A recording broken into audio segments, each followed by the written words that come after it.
This is J.D. Vance defending the president this last weekend. Play cut 67.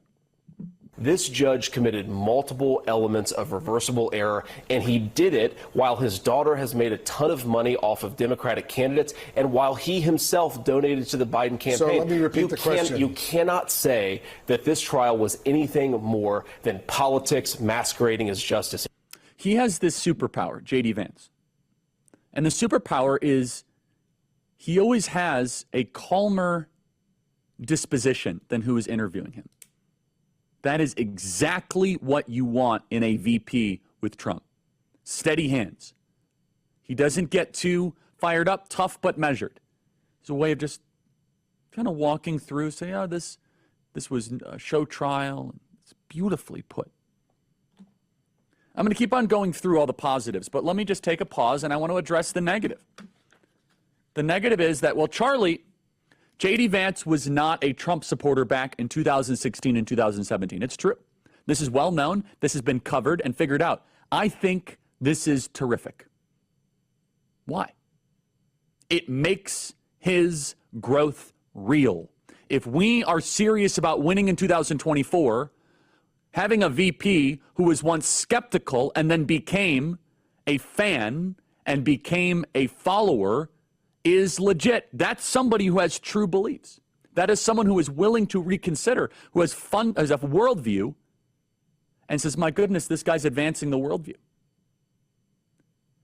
We want to encourage those people who might not have been MAGA in 2020, who might not have been very pro-Trump in 2000, which JD was. This was 8 or 9 years ago, just so we're clear. This was back in 2015, just so we're clear, which there are a lot of people that were skeptical on the Trump thing.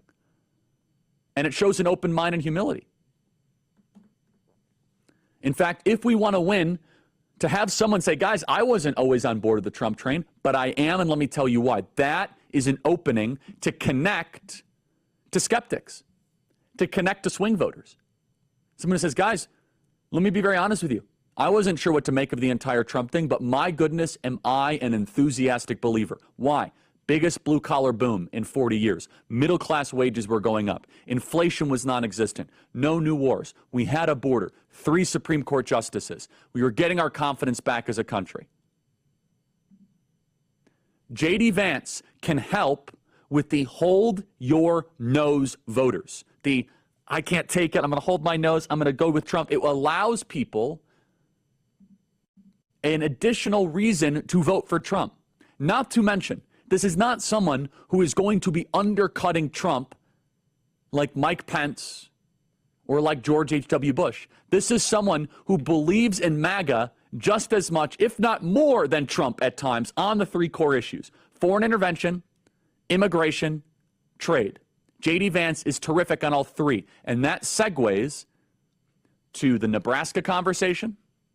That segues to the electoral map. I want to dive into this in the next segment because it's very, very important,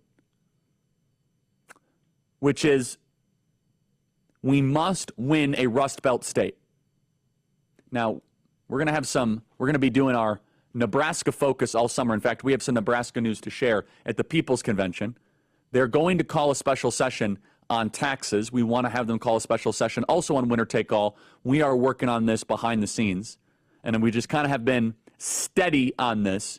But there will be a time when we turn up the temperature, and you guys be ready. We have not forgotten. We have not lost track. We're in constant communication. We have got to get this done. And I'm going to show you on the map why we have to get it done in the next segment. Not to mention, if J.D. Vance becomes vice president, who would be a great replacement for his Senate seat? Vivek Ramaswamy. He's from Ohio. So you have Vivek become senator from Ohio. J.D. Vance becomes vice president. Win across the board. But if we want to win, not just tie, because the Nebraska one is basically built on a tie, which gets us to win in the House, it comes down to the blue wall. The blue wall used to include Ohio. Not anymore. Because of Donald Trump and people like J.D. Vance, Ohio is no longer part of the blue wall. There are 3 components to the blue wall. We win one of those components. If we also win Arizona, Georgia, Donald Trump is president. And this is why the Democrats are throwing him in prison. They know the math. By the way, we have been saying this for a year and a half. This program has been way ahead of the curve on this. We've been saying this for 18 months. 18 months we've been saying this. And we're going to show you the map. And there's one candidate on the list, the final four, Burgum, Rubio, Vance, Scott, who's uniquely positioned to be a blue wall winner. And that's J.D. Vance.